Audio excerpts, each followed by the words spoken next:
Stoner Hill. I have another Roald doll book for you called Matilda. This book is so funny. You're gonna love it. It's about a kid in school. So it's like you, but you won't be Matilda. This is also illustrated by Quentin Blake, who was our illustrator of our James and the Giant Peach. All right. First chapter is called The Reader of Books. It's a funny thing about mothers and fathers. Even when their own child is the most disgusting little blister you could ever imagine, they still think that he or she is wonderful.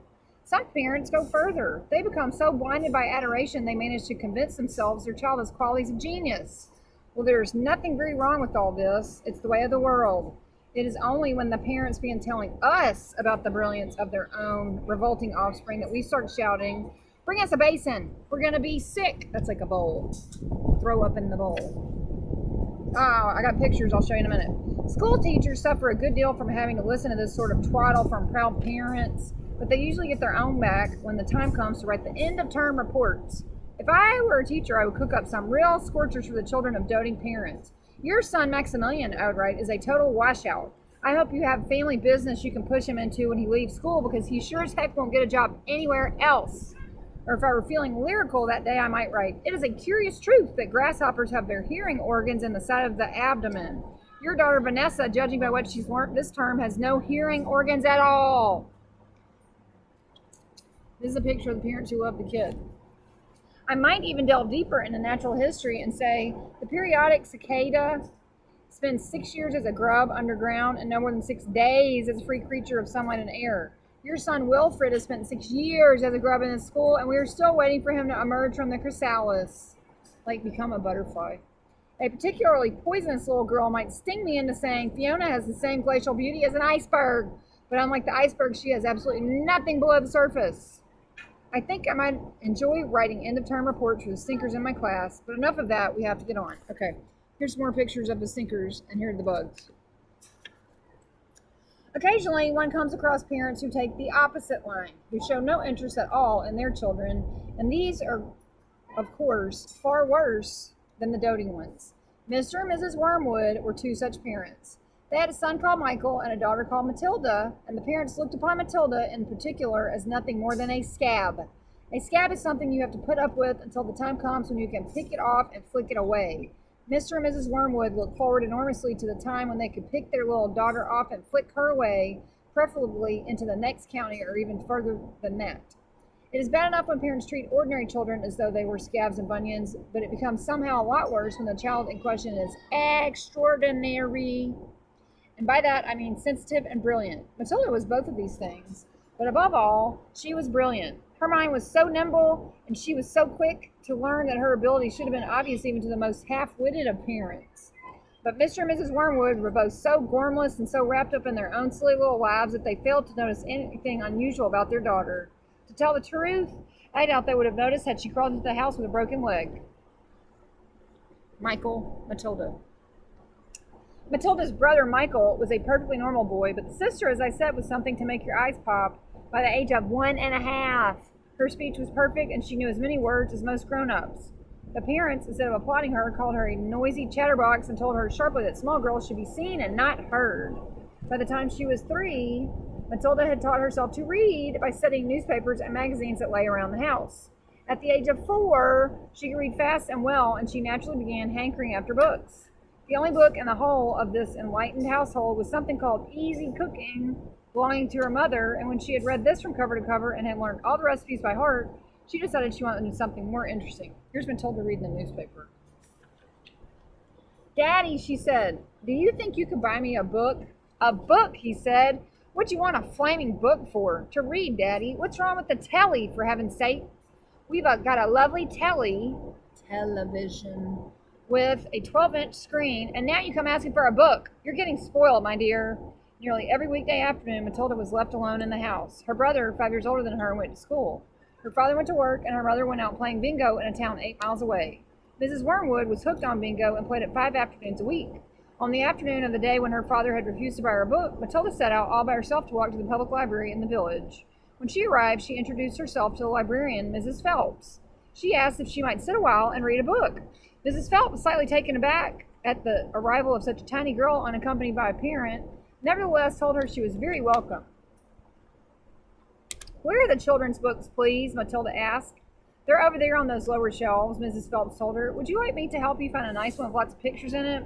No, thank you, Matilda said. I'm sure I can manage. From then on, every afternoon, as soon as her mother had left for bingo, Matilda would toddle down to the library.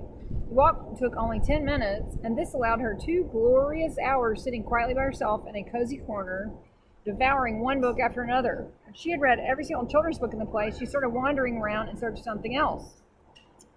Mrs. Phelps, who had been watching her with fascination for the past few weeks, now got up from her desk and went over to her. Can I help you, Matilda? She asked. I'm wondering what to read next, Matilda said. I finished all the children's books. You mean you've looked at the pictures? Yes, but I've read the books as well. Mrs. Phelps looked down at Matilda from her great height, and Matilda looked right back up at her. I thought some were very poor, Matilda said, but others were lovely. I liked The Secret Garden best of all. It was full of mystery. I missed the picture for you, sweet ones. Matilda reading at the library. The secret garden was full of mystery. The mystery of the room behind the closed door and the mystery of the garden behind the big wall. The secret garden is a great mystery. Here is Matilda with Mrs. Phelps. Mrs. Phelps was stunned. Exactly how old are you, Matilda, she asked. 4 years and 3 months, Matilda said. Mrs. Phelps was more stunned than ever, but she had the sense not to show it. What sort of a book would you like to read next? I would like a really good one that grown-ups read, a famous one. I don't know any names. Mrs. Phelps looked along the shelves, taking her time. She didn't quite know what to bring out. How, she asked herself, does one choose a famous grown-up book for a 4-year-old girl? Her first thought was to pick a young teenager's romance, the kind that is written for 15-year-old schoolgirls, but for some reason she found herself instinctively walking past that particular shelf. Try this, she said at last. It's very famous and very good. If it's too long for you, just let me know and I'll find something shorter and a bit easier. Great Expectations, Matilda read, by Charles Dickens. I'd love to try it. I read that book in 8th grade. 8th grade. She's 4. I must be mad, Mrs. Phelps told herself. But to Matilda she said, of course you may try it. Over the next few afternoons, Mrs. Phelps could hardly take her eyes from the small girl sitting for hour after hour in the big armchair at the far end of the room with the book on her lap. It was necessary to rest it on the lap because she was too heavy for her to hold up, which meant she had to sit leaning forward in order to read. And a strange sight it was, this tiny, dark-haired person sitting there with her feet nowhere near touching the floor, totally absorbed in the wonderful adventures of Pip and old Miss Havisham there in her cobwebbed house.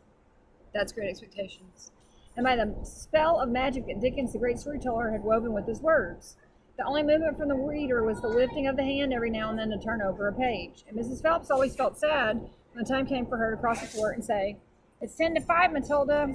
During the first week of Matilda's visits, Mrs. Phelps had said to her, Does your mother walk you down here every day and then take you home? My mother goes to Aylesbury afternoon to play bingo, Matilda had said. She doesn't know I come here. But that's surely not right, Mrs. Phelps said. I think you better ask her. I'd rather not, Matilda said. She doesn't encourage reading books, nor does my father. But what do they expect you to do every afternoon in an empty house? Just mooch around and watch the telly? Remember, that's the TV. I see. She doesn't really care what I do, Matilda said, a little sadly. Mrs. Phelps was concerned about the child's safety on the walk through the fairly busy village, High Street, and the crossing of the road, and she decided not to interfere. Within a week, Matilda had finished Great Expectations, which in that edition contained 411 pages. I loved it, she said to Mrs. Phelps. Has Mr. Dickens written any others? A great number, she said, the astounded Mrs. Phelps. Shall I choose you another? Here's Matilda, reading Great Expectations. Over the next 6 months, under Mrs. Phelps' watchful and compassionate eye, Matilda read the following books. Nicholas Nickleby by Charles Dickens, Oliver Twist by Charles Dickens, Jane Eyre by Charlotte Bronte, Pride and Prejudice by Jane Austen, Tess of the D'Urbervilles by Thomas Hardy, Gone to Earth by Mary Webb, Kim by Rudyard Kipling, The Invisible Man by H.G. Wells, The Old Man and the Sea by Ernest Hemingway, The Sound and the Fury by William Faulkner, The Grapes of Wrath by John Steinbeck, The Good Companions by J.B. Priestley, Brighton Rock by Graham Greene, Animal Farm by George Orwell. I'm going to count how many of these I've read. One moment. 1, 2, 3, 4, 5, 6. Look how long her list is. I've read 6. I'm old. It was a formidable list, and by now Mrs. Phelps was filled with wonder and excitement. But it was probably a good thing she did not allow herself to be completely carried away by it all. Almost anyone else witnessing the achievements of the small child would have been tempted to make a great fuss and shout the news all over the village and beyond, but not so Mrs. Phelps.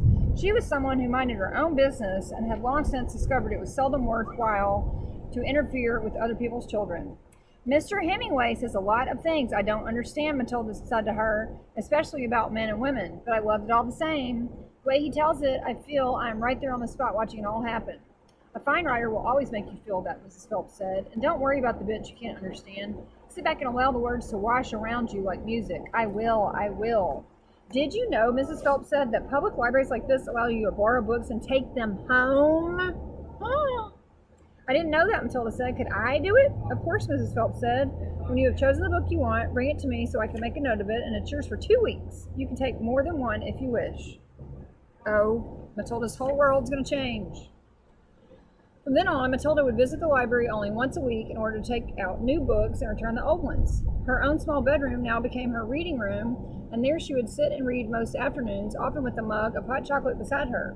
She was not quite tall enough to reach things around the kitchen, but she kept a small box in the outhouse which she brought in and stood on in order to get whatever she wanted. Mostly, it was hot chocolate she made, warming the milk in a saucepan on the stove before mixing it. Occasionally, she made Bovril or Ovaltine. It was pleasant to take a hot drink up to her room and have it sit beside her as she sat in her silent room reading in the empty house in the afternoons. The books transported her into new worlds and introduced her to amazing people who lived exciting lives. She went on olden day sailing ships with Joseph Conrad. I've read him. She went to Africa with Ernest Hemingway. I've read him. And to India with Rudyard Kipling. I've read him too. She traveled all over the world while sitting in her little room in an English village. Here's Matilda with her checked out library books.